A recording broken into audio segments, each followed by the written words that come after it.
Good afternoon and welcome to the session. I'm delighted to welcome you here. And I know that we're standing between the time before and your cocktails, but I'm sure you'll find this a fascinating and entertaining session where we're looking at unions and transformation. And with regard to what we know already about that from research and experience and where we might be heading towards with a future research agenda. So this is something that is of top priority, of course, for a number of trade unions and other stakeholders. And I hope that we'll have a fairly interactive session as well. My name is Jane Parker. I'm at the ETUI as a researcher, and I'm also a professor at Massey University in Aotearoa, New Zealand. And this will be a roundtable session, so maybe a little different to what we've encountered in many of the sessions so far today. Before I go on, Gregor alerted me to something that I think is worth noting, and that is that we are situated in the Louis Leberge room. And Louis Leberge was a longtime leader of the FTQ, which is a provincial affiliate of the CLC, or the Canadian Labour Congress, and founder of the Worker Investment Fund, which is Le Fonds de Solidarité. So both the FTQ and the Fund are sponsors for the conference, and I think it's worth acknowledging that at this point. So this session, as you know, is about transformation with trade unions in the recent past and in the future. And this is an area of much proactivity, evaluation, and also strategy for trade unions. And this is, of course, in light of a number of various intertwined challenges that we've seen around, if you like, macro transitions that union movements have faced all over the world in recent decades amid a neoliberal context. So we are absolutely delighted to have a stellar lineup of speakers today. We have opening speakers, then we have roundtable panelists, and you'll have an opportunity to interact with them once they've all completed their turn, if that's okay. All right, so to open the session, we are particularly fortunate to have online, I hope, where are we? Marie Helena André from the ILO ACTRAV. Can you hear us, Marie Helena? Yes, I can hear perfectly. Fantastic. Lovely to have you online, and thank you for joining us. So just a little brief bit of background. ACTRAV is providing the main link between the ILO and the world of work through workers' organizations. In the room, if you like, as Maria Elena's counterpart, is Bart Vanhercke, who is the ETUI research director. Now, both Maria Elena and Bart will be opening the session for us with some overview comments of research to date and possible future eventualities. And Maria Elena will start by telling us what ILO ACTRAV has discovered and how they define trade unions in transformation, if you like, through its years of working quite closely with unions worldwide.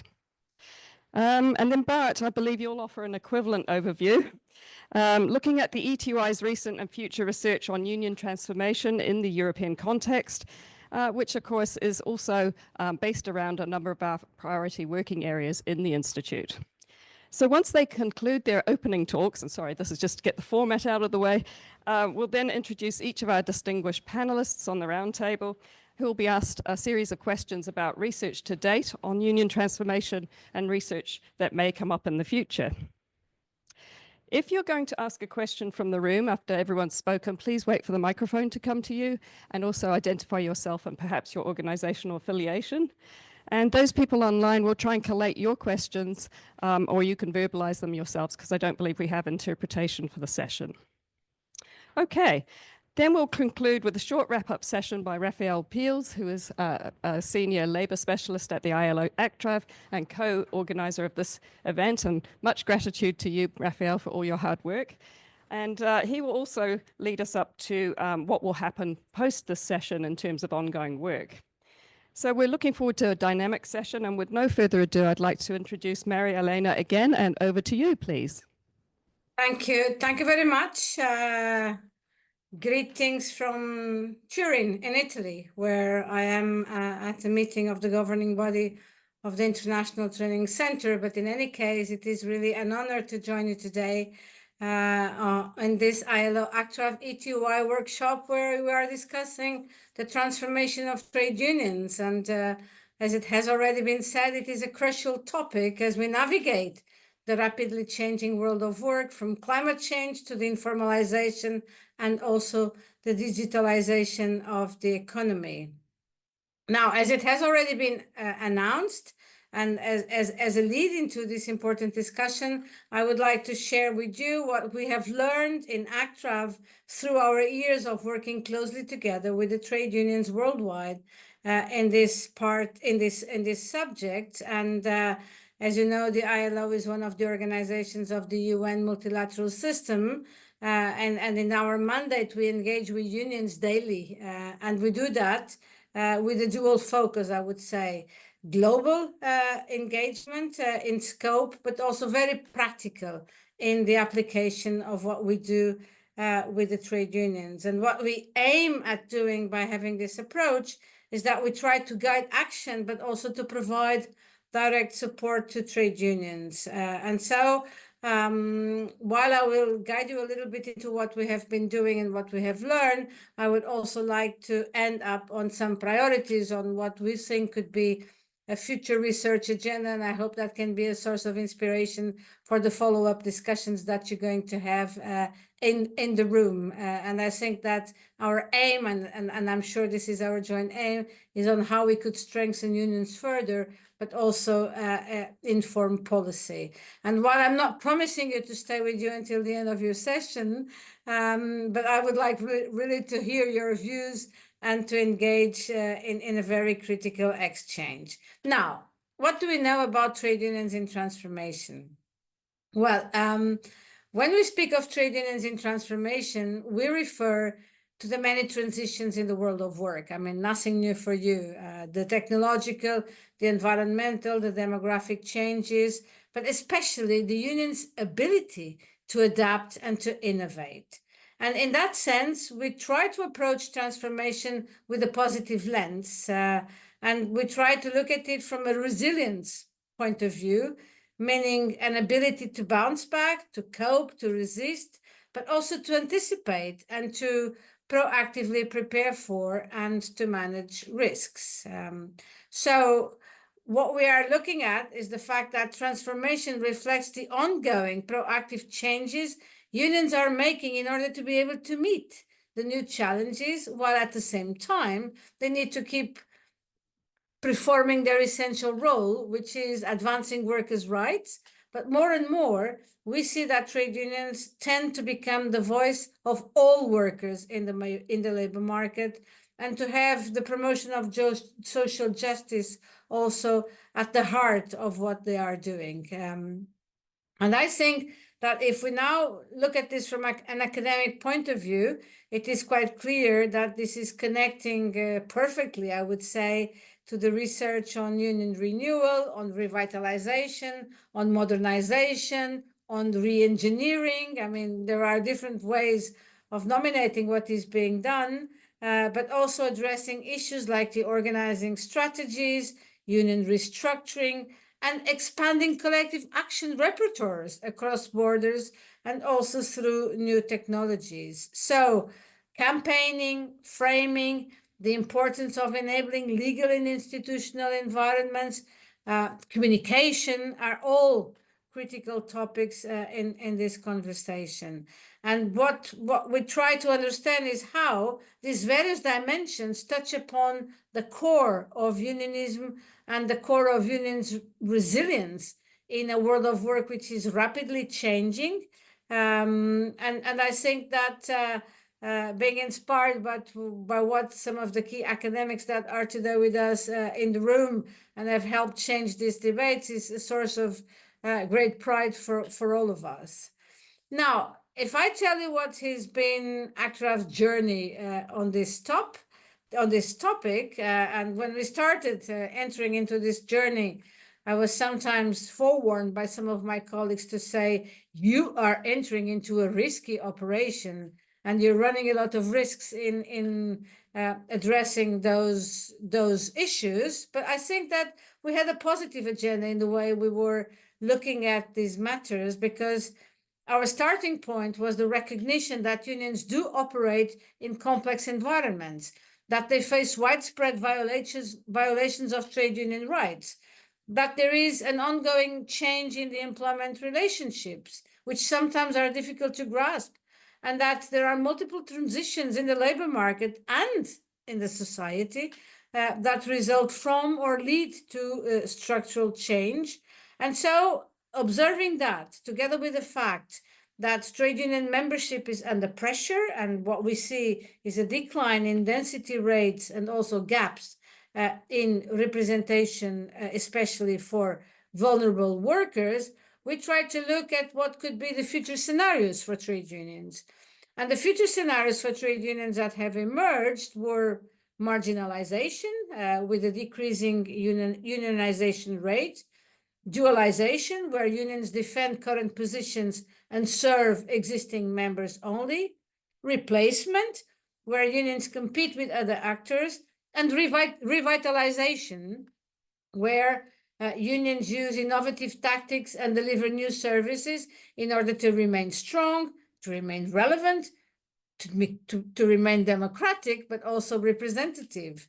And of course, that in surfing the wave of all these scenarios, we have concentrated on the one of revitalization, of transformation, which we expect that in the future, this is the scenario that will dominate. And at the same time, we do recognize that unions have a valuable opportunity to learn from and to scale up successful practices where they have transformed in the sense of this revitalization agenda. And they've done this because they have been able to tackle emerging challenges, and they've been able, in some cases, to offer innovative solution. And if we look at, a bird's eye look at what these innovative solutions may be, is looking at the fact that trade unions in many countries today are able to represent better very vulnerable groups in the labor market. I mean, we look at the work that has been done on migrant workers, on rural workers, or workers in the informal economy, what we already see as an agenda on workers in the platform economy, but also the targeting of the conditions and the circumstances of young people and women in the labor market. And all this, looking at these specific groups, at the same time working towards an expansion of issues like the protection of data rights, the AI agenda, surveillance, just transitions. So unions are busy with a much broader agenda than they used to be in the past, and they are starting to get the right responses to the challenges faced by workers in today's labor market. I mean, in the platform economy, we are starting to see that unions are pushing for legal recognition, for freedom of association, for collective bargaining rights, for the possibility to form new unions, and also pushing for a real debate about this at the ILO from next year onwards, with the expectation that we will be able to arrive at a new international labor standard. Now, is this easy to do? I mean, are unions united in all the countries? We know that that's not the case.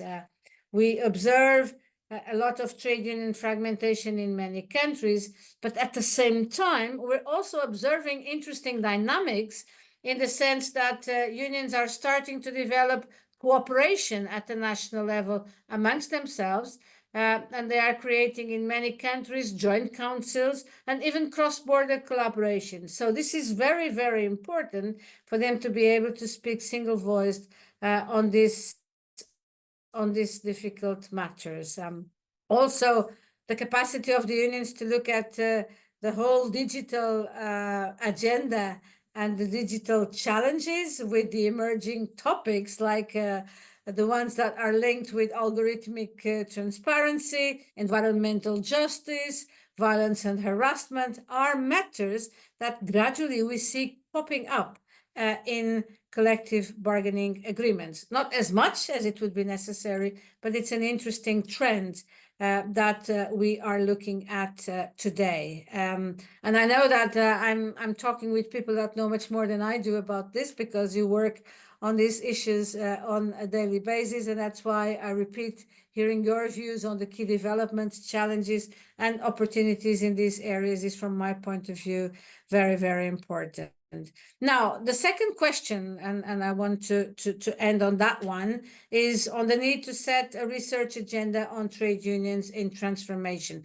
To set is probably not the right word, to pursue a research agenda on trade unions in transformation. And again, in doing that, I think it's important to build on our experiences and on the lessons that we have learned in that regard.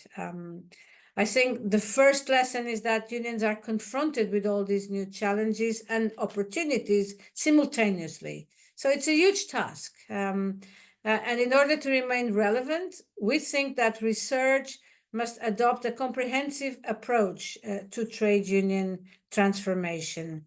And in that context, we have identified 3 interconnected union abilities. The first one is organizational abilities, the second one is institutional abilities, and the third one is adaptive strategic abilities.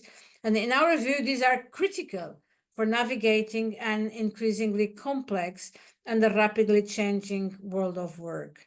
The second aspect is that as a global organization in the ILO, we seek research that speaks to the realities of workers and unions across the global north and south in all sectors and for all categories of workers.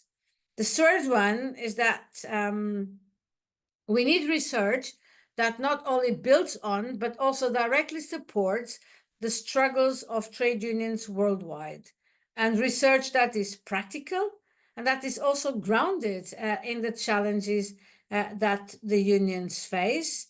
And the fourth one is that it is crucial to delve deeper into key emerging trends and transitions. And as I've said, everything which is related to the gig economy, AI, and environmental change are, from our point of view, emerging areas that we also need to address.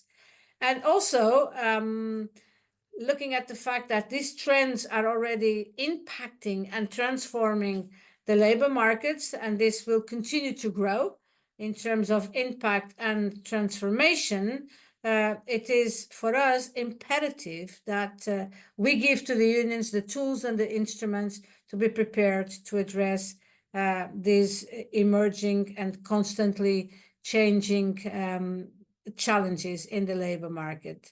And finally, we believe that strategic thinking as a tool to strengthen unions' abilities to anticipate, to gather intelligence, to prepare for structural change and for shocks should be central to every organization. And to sum up, I think that even if sometimes there are some circles that say that trade unions are something of the past, we are really convinced in the ILO and in ACTRAV that trade unions are crucial. They're crucial in navigating the complexities of today's world of work and preparing for the future complexities. And in that context, research plays a key role in supporting their ongoing transformation. And I'm sure that this is going to be the heart of many of the conversations that you are going to have today at this session. So once again, thank you very much for listening to me and also for taking part in this initiative.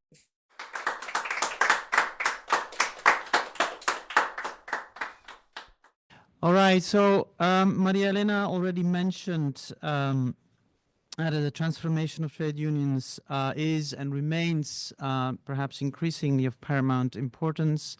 You've already flagged some of the reasons for that. The fact that these trade union renewal strategies have to be found in a very complicated, very complex context where we have the digital, the environmental, the socioeconomic, and the geopolitical transitions taking place simultaneously. You have also mentioned, Maria Helena, the contraction of union density, the reduction of membership, and all the consequences this has. So let's assume for a moment that union transformation is and remains of central concern for the trade union movement globally and in the EU. I would like to add to that the timing, the time to have that reflection is really right now, because following more or less a decade of a clear let's say, social turn in EU social policy making, and I'll focus a bit more on the EU aspect, of course, coming from the European Trade Union Institute. I'm quite grim about what the next years will bring in terms of social policy making of the level of the EU, and this will have an impact on the place that trade unions will be able to seize in the construction of the European project, which is relevant for this discussion. So we've learned a lot just now about the impressive work that the ILO, that ACTRAV has undertaken, and we'll hear more about that in a moment from Rafael, I believe. They focus, of course, their view is global. I'll focus more on what we do at the level of the European Union, or a bit more larger in Europe. And I think that what we do between ILO, ACTRAV and ETUI is largely complementary. So our research at the Institute, European Trade Union Institute, assesses unions' workplace, sectoral and national activity, including indeed trade union efforts to redevelop their internal and outward facing operations. And so that is how we formulated. That is, in a way, our mission is to support, to strengthen, and to stimulate the trade union movement in Europe. And I'll add one more word to that in my final words. So just to give you a quick overview of what we've done recently with some illustrations of the kind of research that we've been engaging with, and that you will find, of course, on our website. So to begin with, there's a stream of work that we do that focuses directly on union transformation. One example is a recent paper, a recent chapter actually by Vandaele, who will speak later, where he explains the growth in membership of one of the transport unions in Belgium. Now, in fact, I'm not going to name Kurt every time that I quote a piece of research, because he's involved in most of them, and you will speak about that in a moment yourself, Kurt. I hope. And don't be discreet, because I won't be on your behalf. We do, secondly, I think it's important to flag we cover the broader topic of union revitalization, organization of workers, and union member retention. Now we have one publication. I couldn't bring it because it's not only red but also weighs 3 kilos, I believe we call it The Brick, and it's a book on trade unions in the EU picking up the pieces of the neoliberal challenges. So that's one I think important piece of work that we published in 2023. But there is also a more long-standing body of research that looks at the representation and recruitment of young people. And looking at the issues that are at stake there. Typically, we will do that kind of research together with the European Trade Union Federations, such as Industrial and others. Then there's a third angle of our research that I would like to flag, which relates to, unsurprisingly, digital organization. We've just published a study on remote work and work-based online communities in Europe, which I think is very relevant for discussion. Then a fourth stream of our research looks at collective resistance and organization in the platform economy. Again, many examples, and again, in many of them, Kurt has been involved, but especially relevant in this session together with ACTRAV. We've contributed to an ILO working paper that looks at platform workers' willingness to unionize. And I think that this is really a very important piece of research, and maybe we'll hear a bit more about that in a moment. Then there is a stream of research that looks at mobilization of workers and industrial action, related, of course, to the previous point. I'll wrap it in 2 minutes.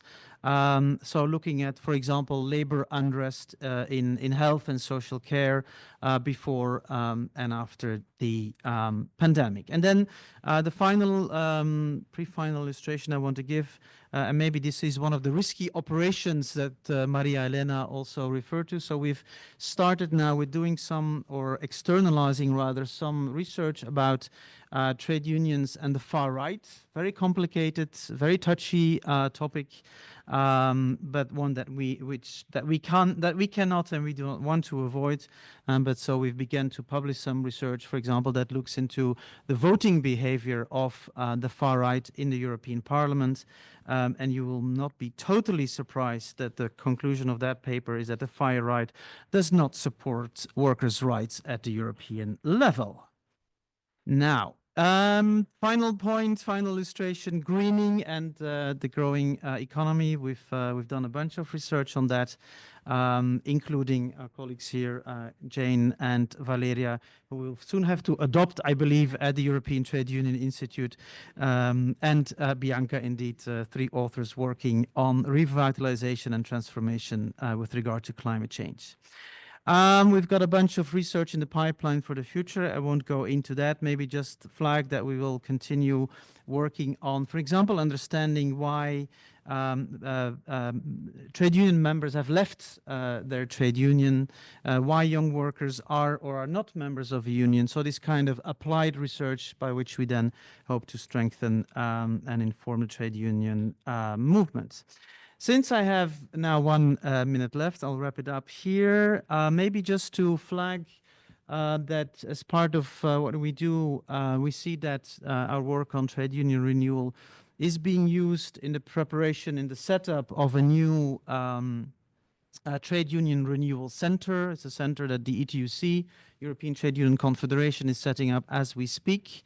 We also look at trade union renewal not only from a research angle, on which I focused because, well, I happen to be the director of research, but we also have an education department that does really a lot of excellent stuff, lots of trainings, education with regard to trade union renewal. And of course, I have to mention Transfer, which some of you know, many of you know, as our academic journal, in which indeed trade union renewal is also an important aspect. So I really hope that we will get some feedback, not only from the panelists, but also from the room, because I think that as the ETUI, we can also encourage to some extent also push a certain research agenda. And so if you have any ideas on how we can do that with regard to this topic, then we would be very happy to do that in supporting, strengthening, stimulating, and sometimes also irritating the trade union movement, but because that's what we also need to do from time to time. Thank you.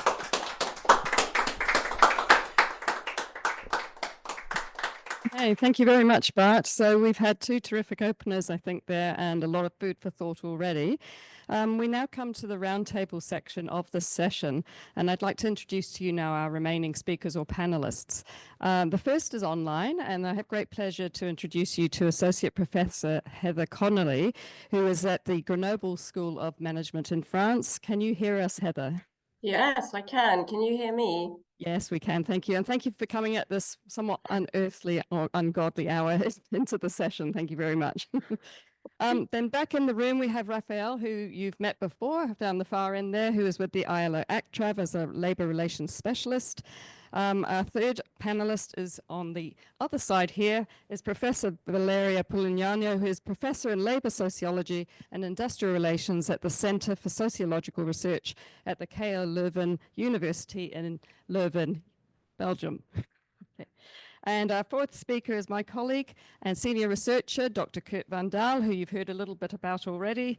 And he is also indeed at the ETUI, and I'm no doubt will be filling us with delights about his research in recent times and what might be forthcoming.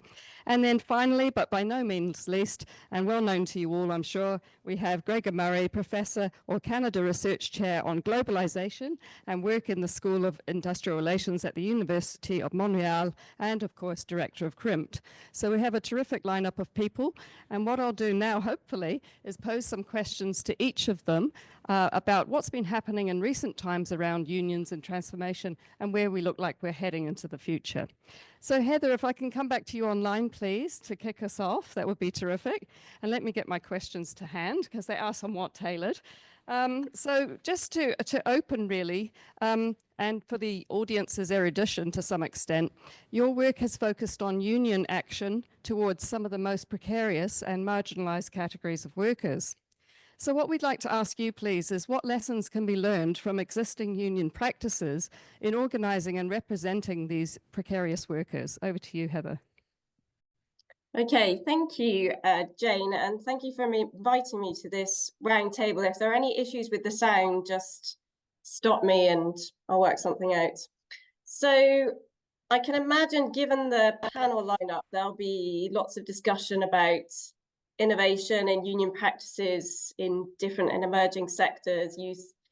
But I just wanted to make a few comments around the past and how we can take account of the past to understand the present and the future and learn some lessons. So these reflections are quite timely because they draw on some of the discussions I've been having with my fellow researchers, Miguel Martinez-Lucio, Stefania Marino, and Holly Smith, as part of an ESRC project on the politics of equality at work.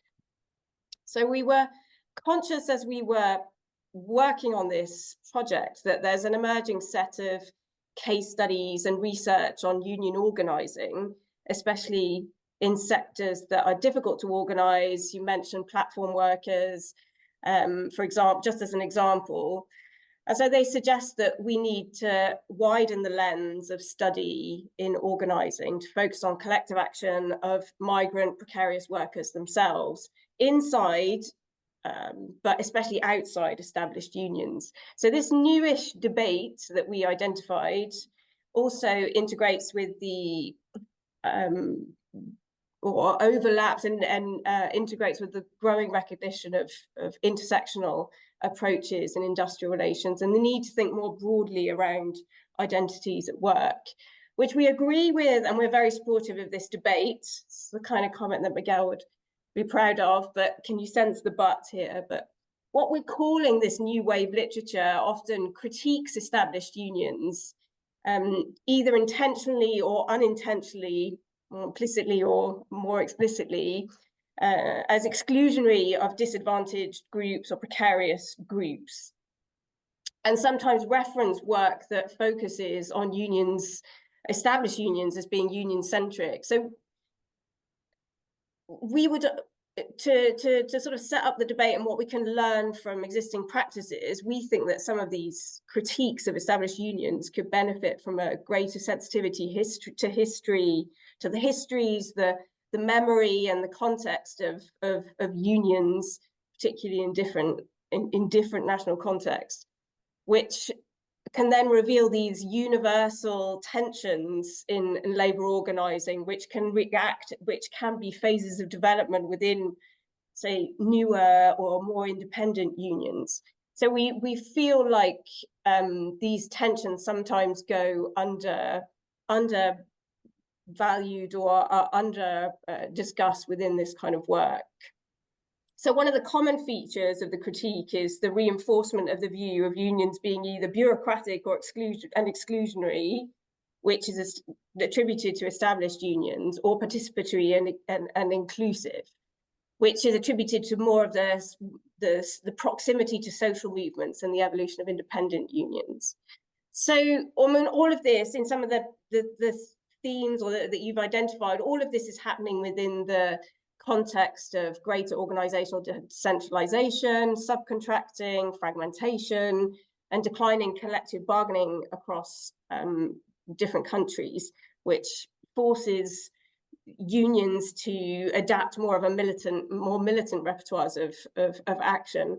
So in order to reflect on what we have learned and can learn, we caution against sort of binary, sort of throwing the baby out with the bath water, if you like, and deterministic presentations of worker organizing. And we make this case for the space between to recognize that rather than a binary of exclusive, inclusive, bureaucratic, participatory, they are opposite poles of a continuum. And it's within that space between where these tensions are continually negotiated by collective actors.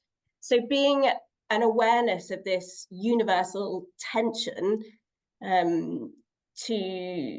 to make sure that we don't forget that unions are contested spaces where there is room for innovation and experimentation, as a lot of our work has shown.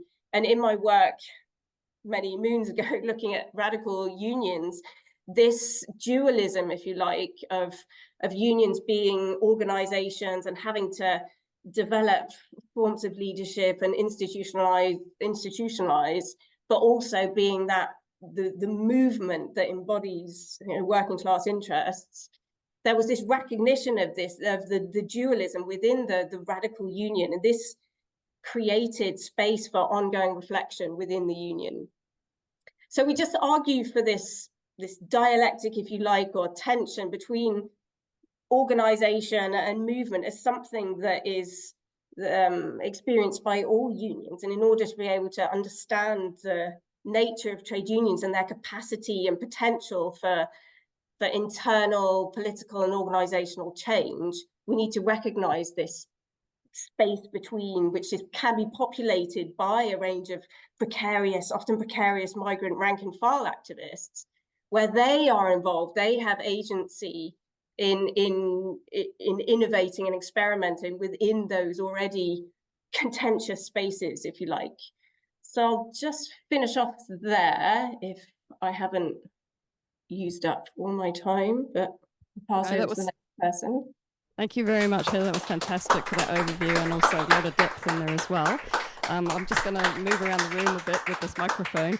And our next speaker, of course, is Rafael Peels from the ILO ACTRAV. And our question to you, or a little bit of background as well too, Rafael, is you've explored union strategies around strategic thinking, futures and foresight.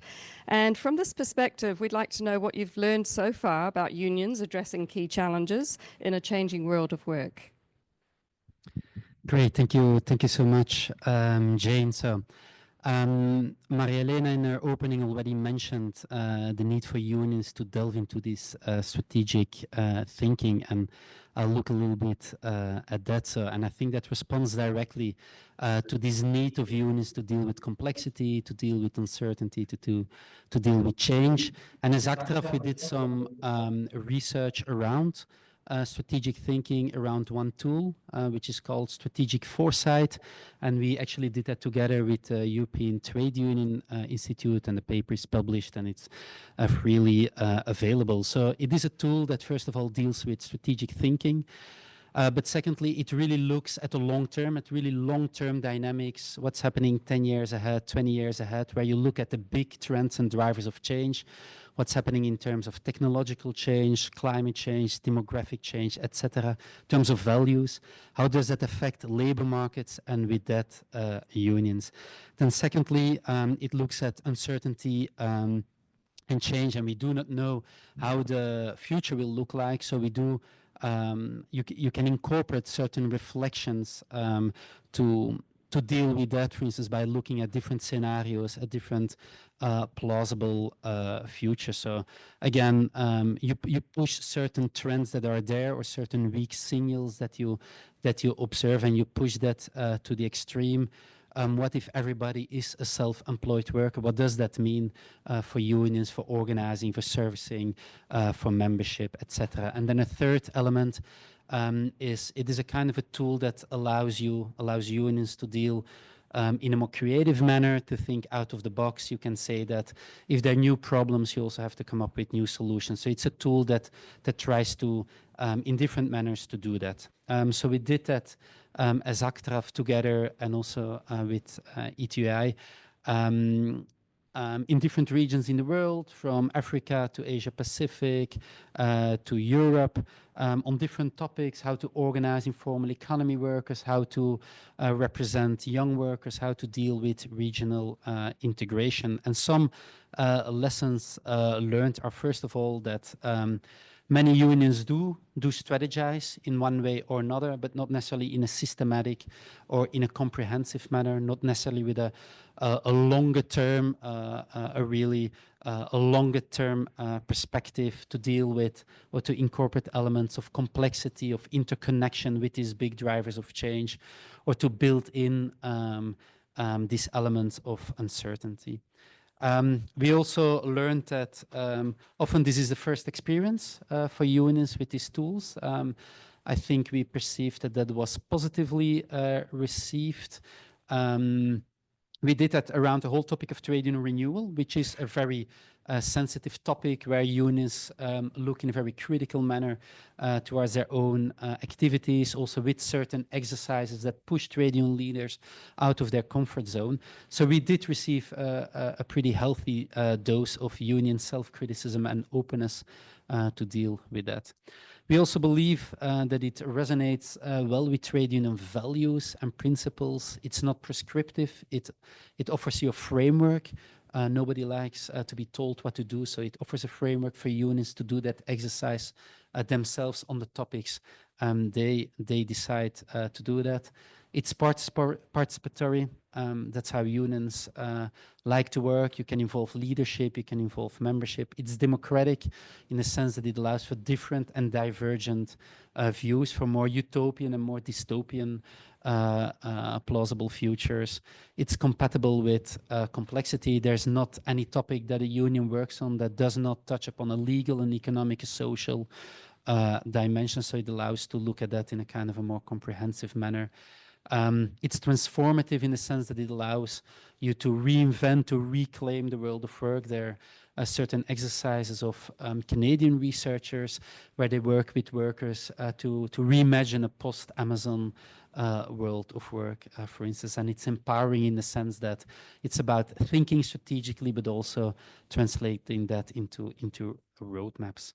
Some other lessons learned is we really try to make sure that this really takes the trade union context, the local context into consideration, that there is a buy-in from the leadership, that there's it also demands a certain commitment, certain resources. It also demands certain cultural change. Instead of perceiving this type of exercise as a loss of time, to really perceive it as saving time, as an investment in the future. We also realized that it's really complicated to think out of the box. Like the whole creative thinking is really complicated. Everybody is busy with his daily business, but also there are already certain frames in your mind to come up with certain solutions. We find that, for instance, working with the youth committees was really helpful in that regard, to push a little bit the boundaries, to come up with innovative solutions, but also to invite some external views. We did certain workshops with external researchers. I think that worked very well to broaden up the options, but also non-unionized informal economy workers that really, with often or with sometimes critical views towards unions. I think that was really helpful to push this creative thinking.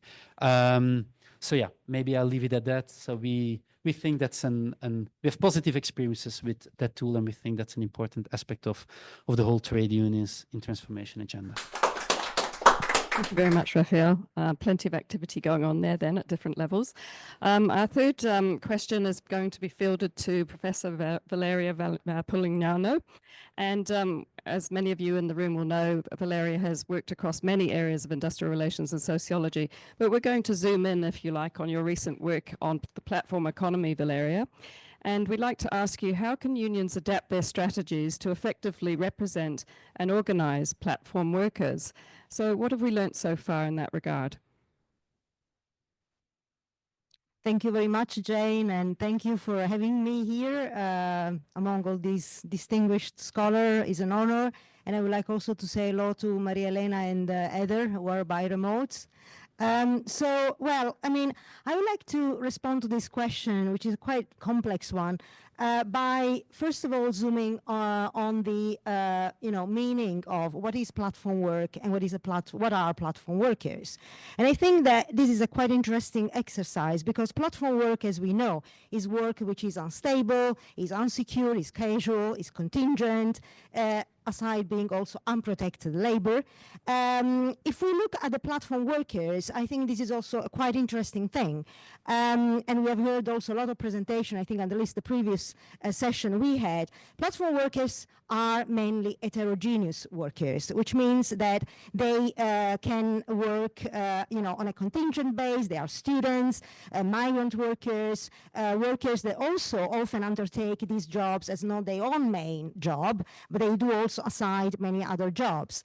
And therefore, I think that organizing this kind of workers around this kind of work is quite challenging for traditional trade unions, because in fact, this goes a bit behind the kind of traditional structures that trade unions, they have their own strategies sometimes, and therefore, unions had to kind of revitalize, in fact, transform, going to kind of address these kind of issues which are new around these two kind of categories. What we see also in the research which is out there, and I think we have also a big contributed to that, also together with the colleagues from Manchester, here I see in front of me. So we see that basically the research points to the way in which organizing these workers is possible, and point to the experience of bottom-up solidarity. There is a lot of work, saying, we need to go to independent grassroots movement and unions. And also, studies talks about these communities of struggles, which is also quite interesting concept. Now, this bottom-up solidarity approach vis-a-vis top-down, kind of more traditional sort of approaches, this kind of dichotomy, I think is quite interesting. It's interesting to me and important because, and here I want to recall, I was reading this book before I came here, the book of Jane Aldgate on Arise, Power, Strategies, and Union Resurgence. And Jane Aldgate makes, I think, a quite interesting point in her book, because she says that, it wasn't the case that unions went into the workplaces to organize the workers. Rather, workers rebelled against the exploitation and went on to organize unions.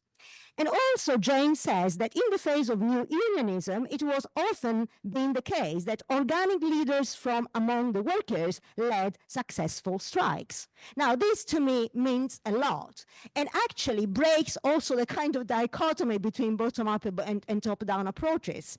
And I would like here to mention, because we saw these in practice in a study we have been conducting in Italy, within the scope of the Respect Me project, together with other scholars in KULeuven. So we have been working and looking at the way in which food delivery in Italy was done, and we have been particularly paid attention to the dynamics of intra-labor actor relations that had unfolded in the sector across different temporally based events, as we say, of contentions in the city of Bologna, where this grassroots movement, the Riders Union, organized. Now, as we illustrate the synergies between unions and gig workers and the independent grassroots organizing were actually very much evident, were prompted by the self-organized workers, the right unions of Bologna, and particularly by their own needs to rely on partners, which were the traditional unions, in order to have official status when re-embedding or trying to re-embed procedures which were required for them in order to improve the working conditions of those workers. What we also observed in our empirical research in Italy was that collaboration was also favored between, I would say, independent unions and trade unions, traditional unions, was favored by what we describe in our work as being a posture of respect developed by the traditional unions, particularly the CGL, vis-a-vis the self-organized informal unions, particularly with regards to the quest for autonomy from traditional union structures. Now, we interpret in our work this approach of the established labor actor in line with its traditional orientation, being as a class actor. In other words, what CGL did, they followed their own identity more than their own instrumental membership approach in trying to use class-based issues to move towards the self-organized union gig workers. And therefore the logic was in fact a logic of grassroots mobilization, which took place in the city of Bologna. It was, of course, taking place outside traditional union structures, but actually didn't see traditional unions outside formally that kind of structure, in the sense that, especially as I said, the CGL build power together with the workers in the sector. And as 3GL leaders told us when we went to investigate and say, how did you do that? Why did you do that? They said that this was the only way to go in that sense, because there was a sector whose functioning, in fact, the gig economy, was not matching the kind of way in which them, as traditional unions, would have approached the kind of organization. So what I want to say here, and I close, is that, I mean, to me, the example of the Riders Union in Bologna is a quite interesting example, which shows, in fact, the kind of, if you like, commonalities and convergence between independent grassroots movement and traditional unions, and is a good example of the possibility for traditional unions to move in accordance to their own class orientation, so their identity, by recalling Ayman's traditional triangle, going and moving towards the interest of those gig workers. So thank you. Thank you very much, Valeria. And I'm very impressed that you compressed that into that time. You covered a lot of ground there. Thank you. Okay, so coming back down the line, this time, I feel like I'm hovering over you. Who shall we pick this time? Let's have Kurt. So Dr. Vandaele, some of your work looks at unions and youth, and based on your research, we'd like to ask you, how are young workers interested in the first instance in unions, and what strategies can unions adopt to attract and remain relevant to them? Thank you, Jane. First of all, young workers are not a homogeneous group. So unions addressing young workers as only young workers will probably not very fruitful. The relevance of trade unions for young workers will be strongly dependent whether the union agenda reflects their issues and concerns of young workers within the companies they are and economic sectors where they are active, and to what extent those issues and concerns differ from older workers is probably an empirical question. And those issues and concerns might be different, but then it's a matter of building intergenerational solidarity. And think in answering this question, it's also good to disentangle between age effects, period effects, and cohort effects. What we know about the younger cohorts, at least from a European perspective, is that they are more diverse today, and they have also more heterogeneous identities in today's more diverse societies. And I think this calls for intersectional approaches towards organizing or towards a whole worker approach. And in doing this, it might be fruitful to build coalitions with other equity-seeking identity groups and community-oriented organizations in order to build a common agenda to organize young workers. To state the obvious, it's of course crucial for unions to attract young workers and young activists as well for their organizational survival and to have a more vibrant labor movement, to have more innovative ideas within the movement.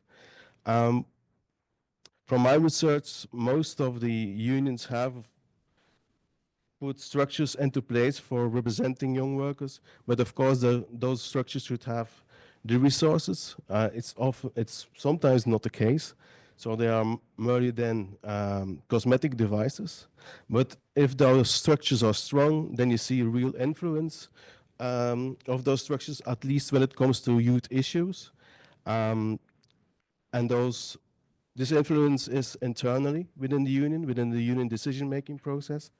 And it's also associated with more external activities for reaching out to the young workers.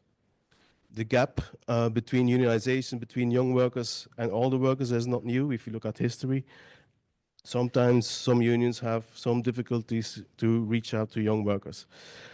But today it's a more worrying picture, I believe. In the majority of the European countries, at least at the aggregated level, union membership is simply increasing with age. Of course, there are differences between unions, and union membership is not the only power resource for trade unions. My colleagues and I conducted survey research on young workers and also on platform workers, on their attitudes towards trade unions and their willingness to join them. This was a survey conducted in 14 European countries, including 7 Central Eastern European countries. And what is apparent from this research is that most of the young workers hold positive attitudes towards trade unions, and we also see that, for instance, in the US from survey research, and we see that also from other research on other represented groups like precarious workers and migrant workers and platform workers. And this is might be in contrast with conventional wisdom. Moreover, young workers are less negative about trade unions than older age groups and are also more willing to join unions. So early unionization is key for unions, and this can be best be done within the school to work transition of young workers. And apart from trade union attitudes, other drivers identified for unionization are the embeddedness in union-friendly networks, but those networks are of course shrinking. The exposure of young workers towards representative structures at the workplace, and then maybe crucial as well or apparent is the engagement of young workers in online digital work-related communities, meaning those communities where they are talking about their work or work issues. So what the findings imply is that there's less an issue on the demand side. Young workers are willing to join unions and they have positive attitudes, but there might be a bit more of a problem at the supply side, at the structures and policies of the unions themselves. And this relates to the union exposure. To what extent are young workers exposed to young workers? What they share with platform workers is that unions are often absent in the places and sectors where young workers are predominantly working. And this brings me to the importance of online digital work-related communities. In this survey, we also found that those workers that are more online interacting with other co-workers are also more willing to join unions. So this offers an opportunity for young workers. So here it's for unions, it's important to have strategies, to embark on strategies towards digital organizing. This is not to say that the traditional organizing is not important, far from it, but I think unions should also think about digital organizing and differentiate between strategies towards older workers and younger workers. Younger workers are not on Facebook, but have other social or using other social media. I'll leave it here. Thank you very much. Thank you. Some lovely nuanced findings there for us to contemplate. And Gregor, you've closely studied trade union renewal and looked at it from various angles. And there is a book launch, of course, tomorrow morning around Gregor and Melanie Laroche's edited text. But getting back to today, you've looked at resources, capabilities, and experimentation amongst other factors. So our question to you is, what do we know so far about what works in terms of union revitalization and what doesn't?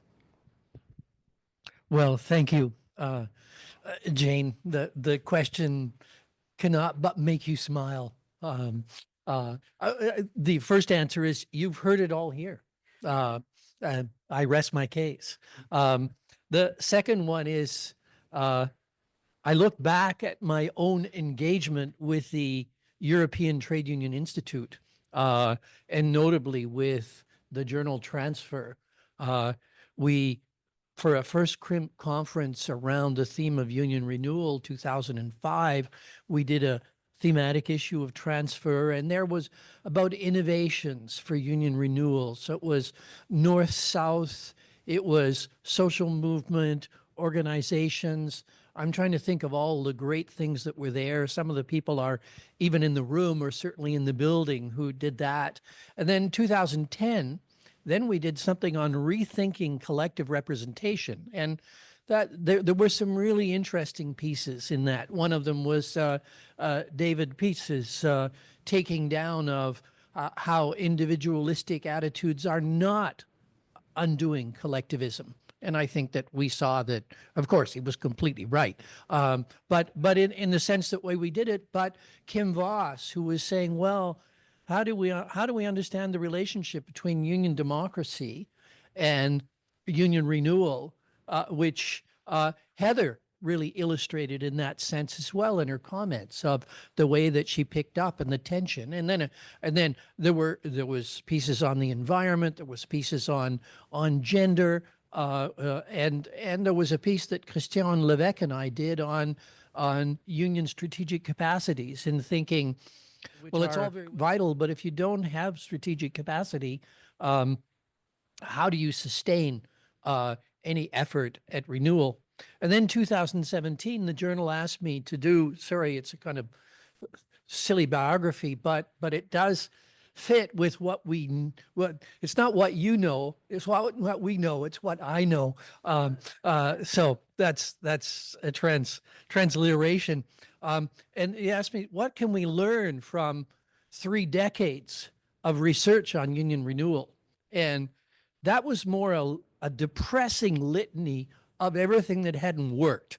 And there was a heck of a lot in there, and it all didn't work in the sense that the problem of scaling out, the problem of scaling up, which led us to the theme that it's a process, it's not a result. I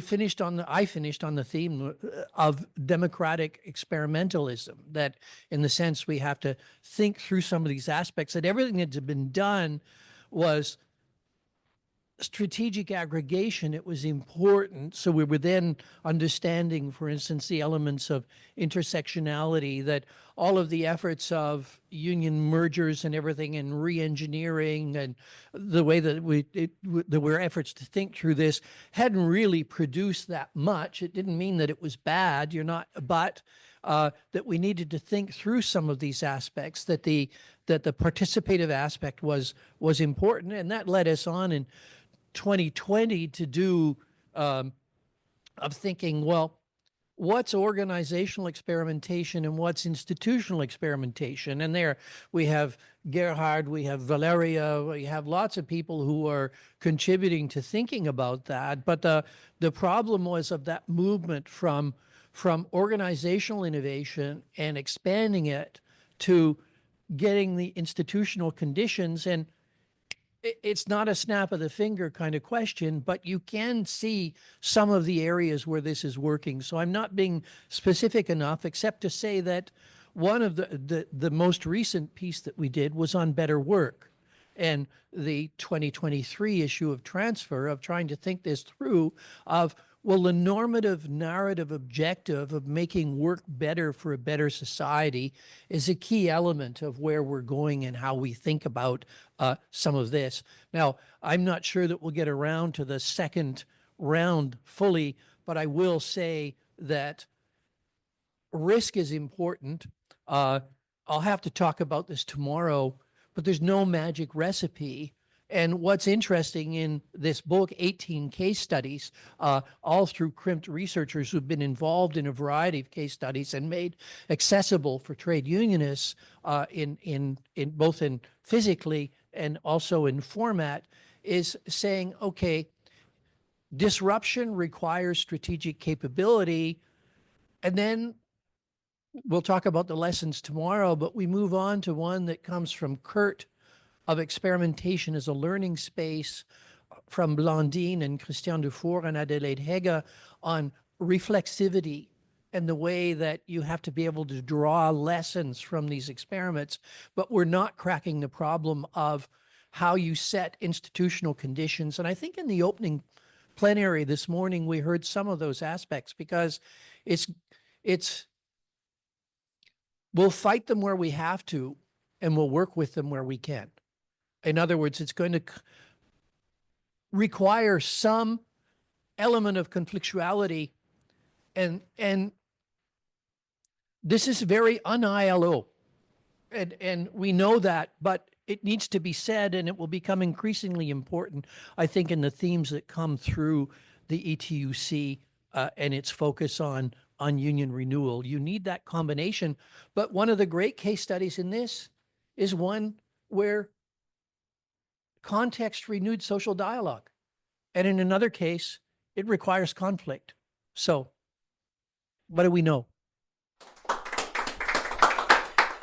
Thanks, Gregor. Okay, so as you can imagine, this is one of those areas that is the gift that keeps on giving, and we could talk a lot further on each of these instances. We're now turning to the second half of the roundtable, where we're turning our eye, if you like, to the future and what a research agenda might look like.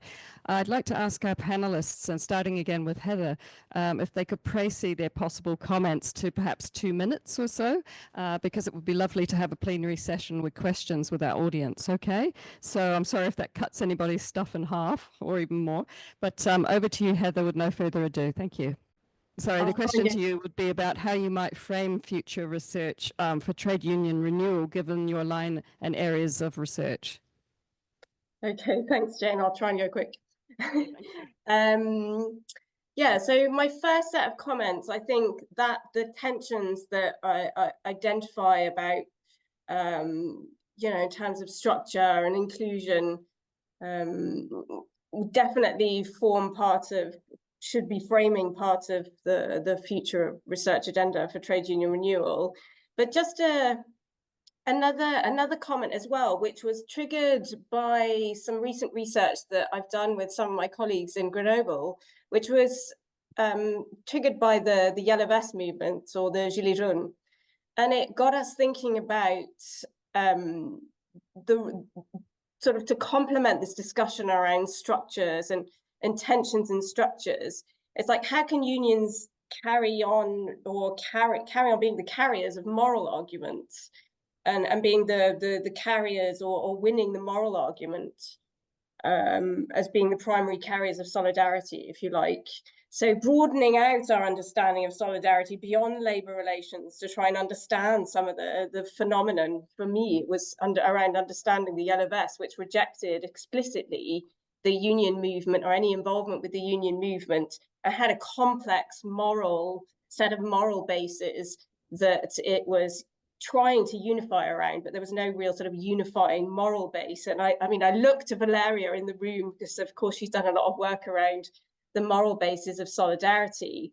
But in some work I've been doing, or getting into this idea of sort of literatures around moral psychology and ethical behaviors with my colleague Anne Anthony, we've been trying to show how the emergence of solidarity, this is underpinned by a feeling of compassionate anger, and which is particularly difficult to maintain in the current economic and moral regime.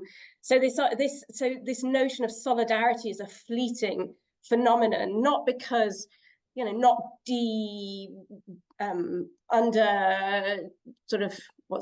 undervaluing the experiences of the material or objective conditions of work, and experiences of work and structured antagonism and the grassroots basis of labour organising, but just sort of unpacking some of the social psychology of how the subjective perception of these objective conditions, sort of unpacking, going further than sort of John Kelly's work in mobilisation theory and justice, and Valeria's work on the moral basis of solidarity. So I think that's one area that I hear from colleagues in other fields about how do you, you know, maintain this sort of fleeting, they see solidarity as fleeting, and how can unions sort of be the carriers of this compassionate anger, if you like, or this, what is the moral unifying base of solidarity that they carry, and are they winning that moral argument and creating that compassionate anger, if you like. It's maybe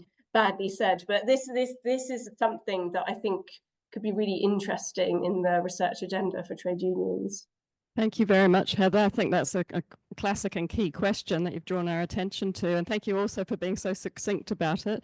Rafael, could we have a few words from you as well, please, from your perspective at the ILO ACTRAV, about what you think are the key priorities for our future research agenda around trade unions and transformation, and how this might serve policymakers and unions globally? Sure, thank you so much. So first of all, So the ILO is a UN agency that works on the topic of work, and that is built around two key pillars.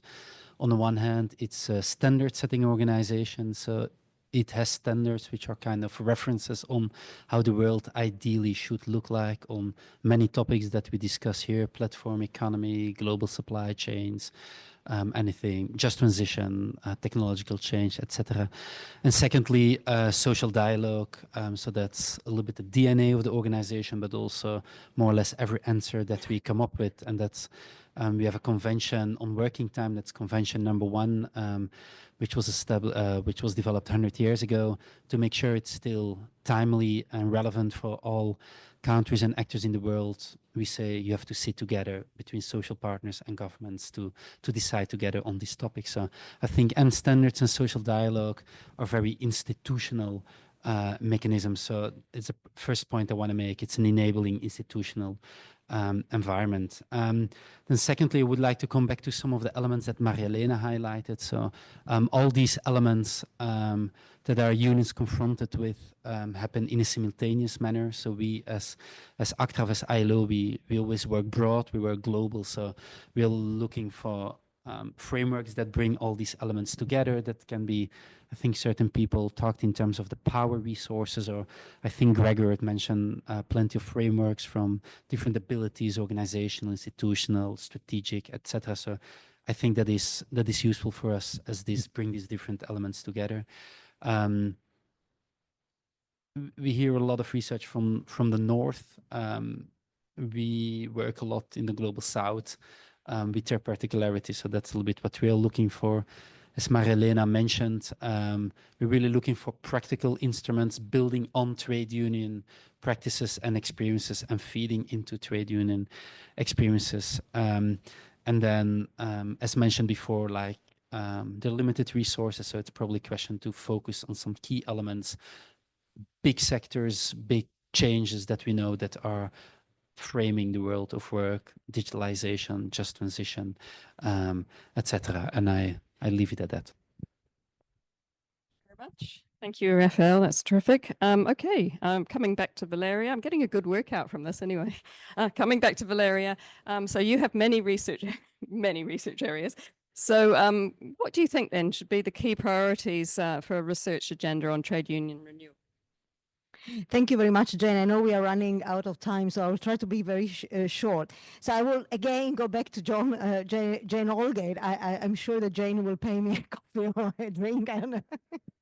But anyhow, she says at some point also in her book that she was, describing the precarious workforce condition of the docks and the textile sector in the 19th century. She said, despite the lack of structural power in this unregulated labor market, in these two particular sectors, actually workers, she says, have been successful to build a strength by adopting, again, bottom-up organizing processes led by democratic decision-making experiences and characterized by deep solidarity ties between workers spanning the workforce and the community.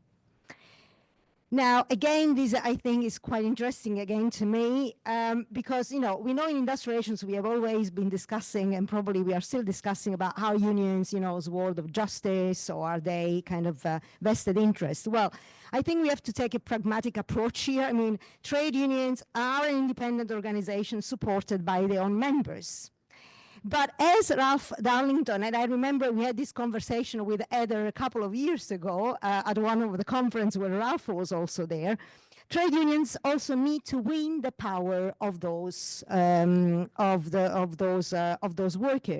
And there has been, a lot of attention also, particularly from industrial relations research, to these issues. And there, I think Ralph particularly talked about the left wing and politicized leadership, which is fundamental in winning the collective soul of the workers. Again, GGL and class-based identity.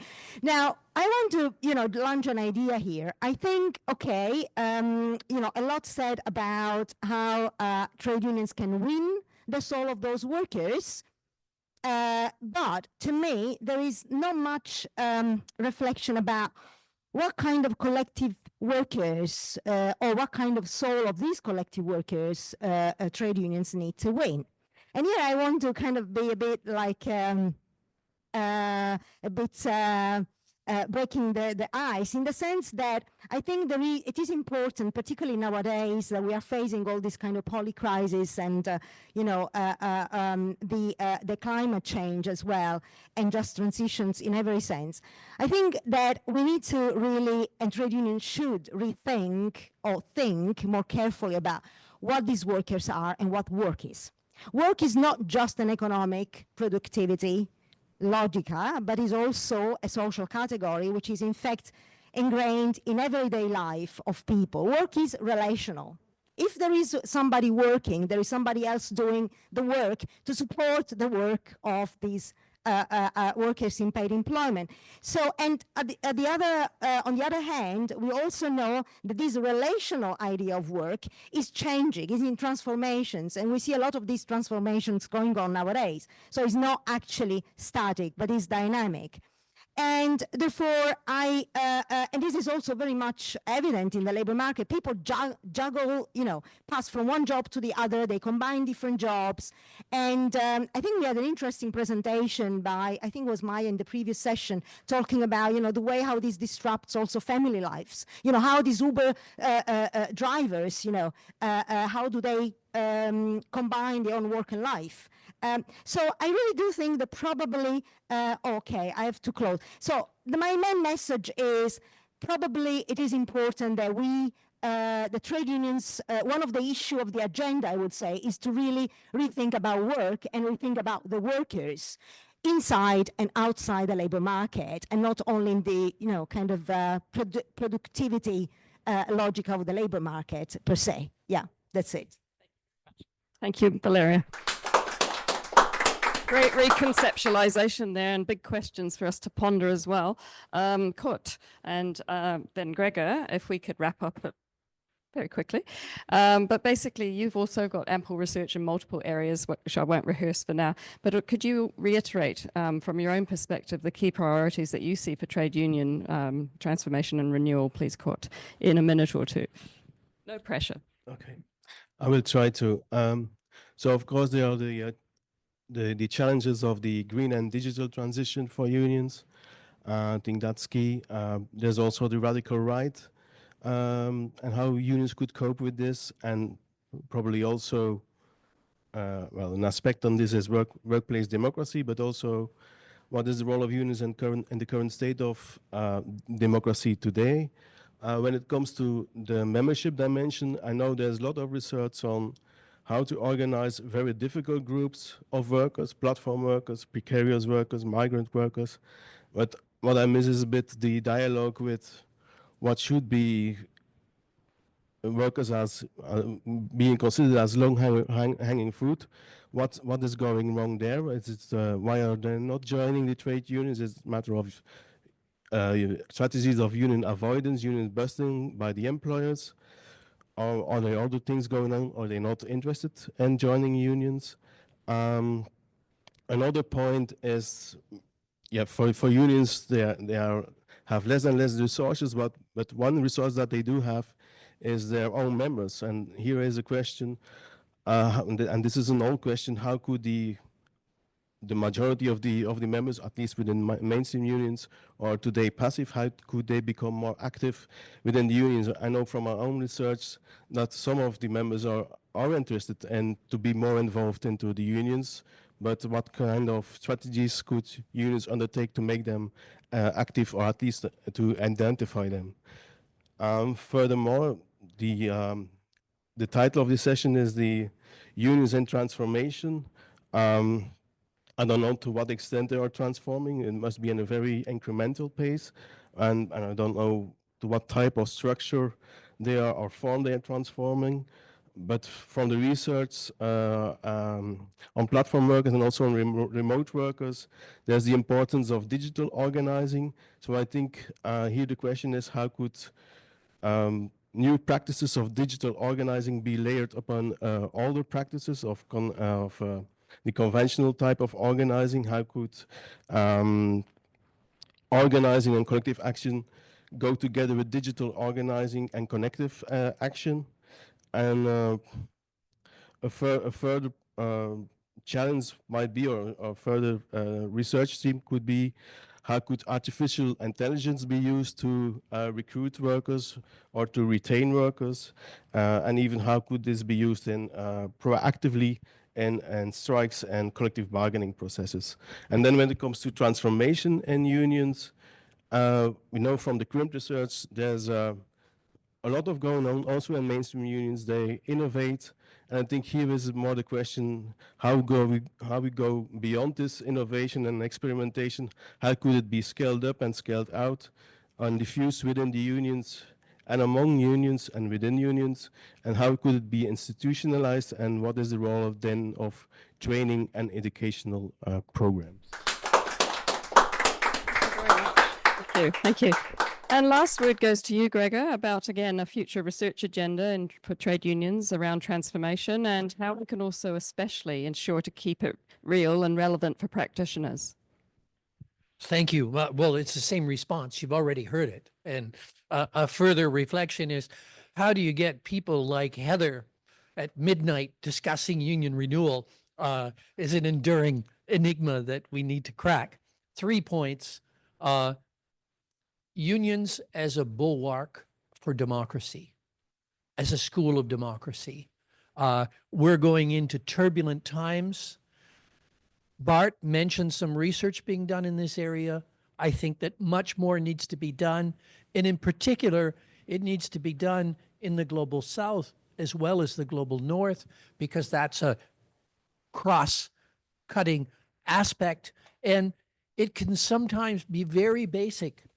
Bao Xiaoming, here in his chapter on some Chinese enterprise unions, shows the transformative effect of basic education. We're not into the netherworld here. We're into very basic skill building, which helps these people take things in hand. The second point, I'm just going to make 3, is around strategic capacity. And I'll just highlight one aspect. How do you connect the overarching narrative of the kind that Matt Johnson illustrates in his case study of unison, of ethical care, with everyday concerns of workers that you get around well-being and well-being at work, essentially? You have to be able to make that connection between the larger narrative and the micro narrative so that you connect with the everyday concerns. And then the third one, I'll simply repeat what Curtis said.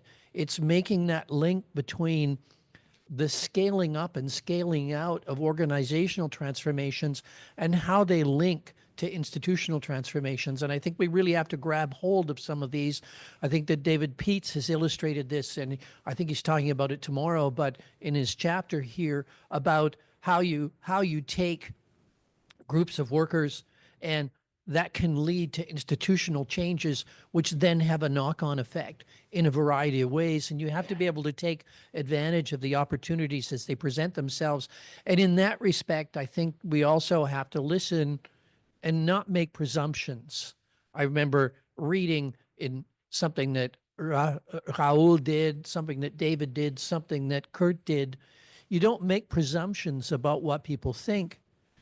You find out what they think and build on that. Wise words to end with, I think. Thank you very much. Okay, I want to thank all our speakers for sticking to time and then some in what is quite an ambitious program, and also again to you, Heather, for hanging in there at this hour. Okay, and the final word goes to Rafael, who will sign us off and then talk to the future about what comes after this event. Okay, thank you so much, Jane. And I won't have the arrogance to summarize what has been said during the discussion. Maybe to use the words of Gregor, I think there has been a certain history on this topic, and there is no magic recipe on trade unions in transformation or renewal. But I think we heard a lot of new ideas, good suggestions, and I think more than anything else, a big motivation to push things forward. And I think that's really the essence of union and academic work. As Jane already mentioned, we will do a write-up of this discussion, publish a kind of a little policy brief to use this to guide the way forward, and we promise you also from our side to follow up on that. And then there only rests me to thank Gregor and Krimt for making this possible, Jane, Bart, and all the ETUI colleagues for doing this together, and of course to all the panelists and all of you for showing the interest and motivation to attend. And I imagine now we go straight to the reception. But that's Gregor. No?